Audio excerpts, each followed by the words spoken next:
আরে এসে গেছে রে, এসে গেছে। তোরা এখানে বসে বসে কি করছিস বলতো? কি হয়েছে কি? জানি ওয়ানরুপ পিকচার্স এর ওয়েবসাইট চলে এসেছে, আমি এখন সেটাই দেখছি। আর শুধু ওয়েবসাইট না, ওদের ইউটিউব চ্যানেলও আসবে, অনেক কাজ হবে, কথা হচ্ছে। একটু বেশি চাপ নিয়ে ফেলছে বলে মনে হচ্ছে না এরা? এই না না, আমার মনে হচ্ছে না ঠিকই পারবে। এই জানিস, আমি শুনেছি ওরা নাকি পডকাস্টটা করছে। একটা না, দু রকমের পডকাস্ট। তাই নাকি?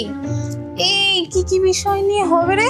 আরে যেমন ধরো কিছু ফিল্ম নিয়ে আড্ডা এক, আর দুই হচ্ছে কিছু মানুষের ব্যক্তিগত জীবন নিয়ে আড্ডা, যেমন হয় আর কি আজকাল।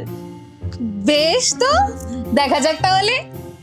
শুধু তাই না, শর্ট ফিল্মও হবে। হ্যাঁ, একটা না, দুটো না, অনেকগুলো শর্ট ফিল্ম হবে বা না, শুধু শর্ট ফিল্ম হচ্ছে না, ওদের ওয়েব সিরিজও আসছে, অনেকগুলো আসছে, বলা আছে কথা। হ্যাঁ, শুধু ওয়েব সিরিজ নাকি, মিউজিক ভিডিও তো আসছে, আমি খবর পেয়েছি। তাই?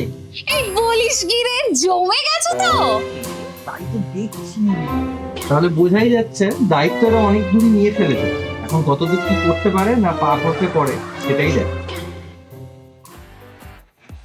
তাহলে ওই কথাই রইলো, খুব তাড়াতাড়ি আসতে চলেছে আমাদের ওয়ানরুপ পিকচারের ইউটিউব, ফেসবুক এবং ইনস্টাতে আমাদের বেশ কিছু মজার কাজ এবং অনেক কন্টেন্ট।